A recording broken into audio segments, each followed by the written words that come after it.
Good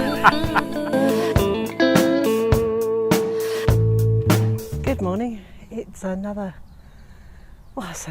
beautiful August day, and all the rain that we had yesterday and overnight has just, well, it's battered the plants, but it's watered the plants. And today, the glorious sunshine, it's always so welcome.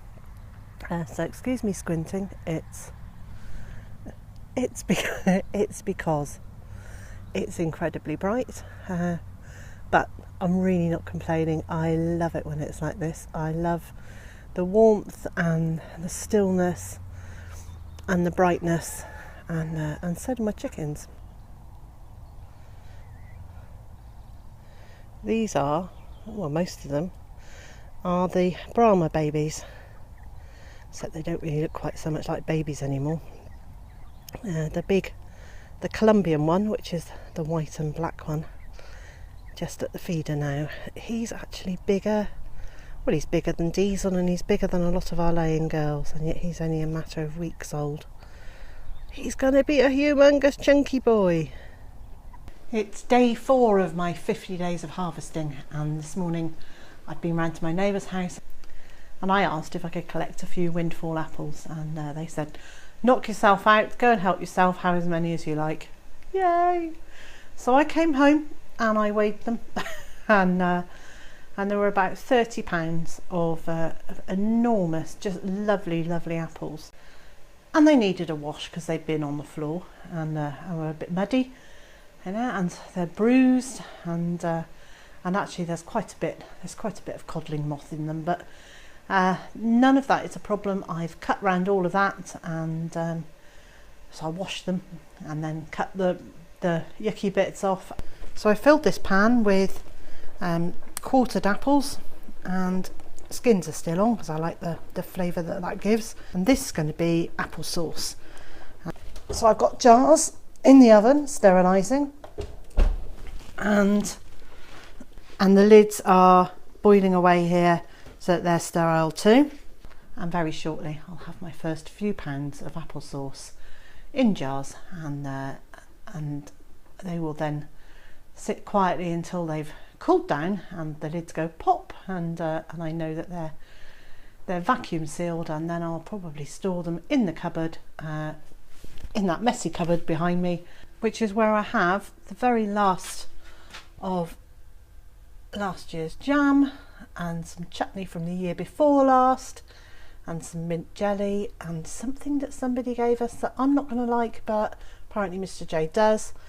There's the very last of our dried Bilotti beans from last year, and the runner beans from last year, and then just empty jars, and my cookery books and more empty jars. So my £5 a day of harvesting target has well and truly been blown through the roof this morning. I've harvested another jumbo squash, so that's just going to sit there and quietly harden off and ripen.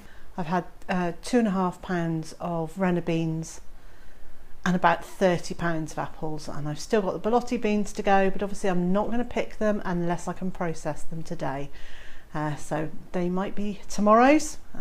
I'll see how I get on with these apples. And the other job I'm doing today is to bottle up these 2 gallons of, oh, they're a lovely colour, and this is rosehip wine, as many of our homemade wines are. These are much too dry for me, but I'm assured by Mr. J that these are very lovely. So I've got plenty of half bottles and full-size bottles, and just about to go into a sink to sterilise them in sterilising solution, and then I can get the wine siphoned through into their bottles.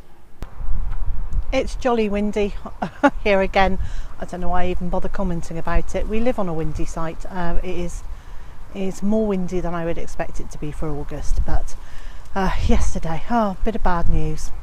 My outdoor tomatoes have very definitely been hit by blight, and I need to now bag these up and dispose of them, and Oh, I mean, look what it does to the tomatoes. It's just, oh, it's so miserable.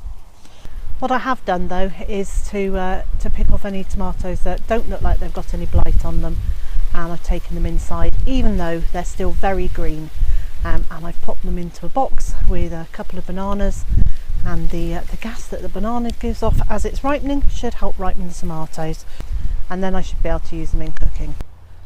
The wind seems to have worked its magic on the wigwams that have the Greek gigantes runner beans on them, and they're now well, they're leaning further and further across the path, which means that walking along the path now requires some fairly careful negotiation around the around the beans, but it won't be too long before they're ripe and ready for me to harvest. This morning I've had 2 pounds of runner beans from a bean plant. That's still looking good. It's got quite a lot of wind damage, but that's inevitable.